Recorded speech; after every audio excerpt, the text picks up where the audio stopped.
এখানে অনেক আমাদের ভবিষ্যতের উজ্জ্বল তারকা রয়েছে এবং অনেক ভালো মানুষ রয়েছে। আমি বিশেষ কিছু নয়।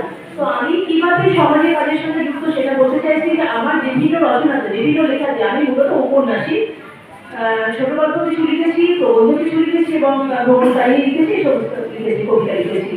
তো উপন্যাসের মধ্যে কি হয় যে সমাজের নানান রকম প্রতিবন্ধকতাগুলোকে, বড় হওয়ার পথে প্রতিবন্ধকতা, ভালোভাবে বাঁচার জন্য বাঁচার পথে যে প্রতিবন্ধকতাগুলো থাকে এবং অনেক কিছুই সমাজের অর্থনৈতিক কন্ডিশন আমি যখন লিখি সেই সময়কার অর্থনৈতিক কন্ডিশনটা মানে অবস্থাটা কিরকম থাকে, সামাজিক অবস্থাটা কিরকম থাকে, সমস্ত কিছু তার কাছে তুলে ধরা হয়। তো সেই ক্ষেত্রে আমার মনে হয় যে লেখক লেখিকারা অবশ্যই সমাজসেবী বা সমাজসেবিকা।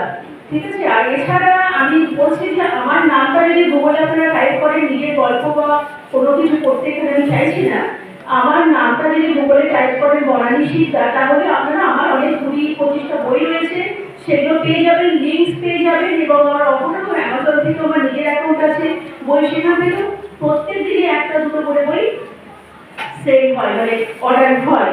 তো আপনারা সেখানেই আমার ডিটেলস দেখে নিতে পারবেন। আমি পুনাতে থেকে সত্যি শুধুমাত্র পুনা থেকে আমি পশ্চিমবঙ্গে এসে সেটেল হয়েছি শুধুমাত্র বাংলা লেখার জন্য, শুধুমাত্র বাংলা লেখার জন্য। যাতায়াত হয়ে আছে আমার প্রচন্ড খরচা হয়, যাতায়াতের খরচা, বই পাবলিশিংয়ের খরচা, শুধুমাত্র বাংলা লেখার জন্য। এই পয়সা আমি জমিয়ে অনেক গয়নাগাটি করতে পারতাম, একটা বড় ফ্ল্যাটও তৈরি করতে পারতাম।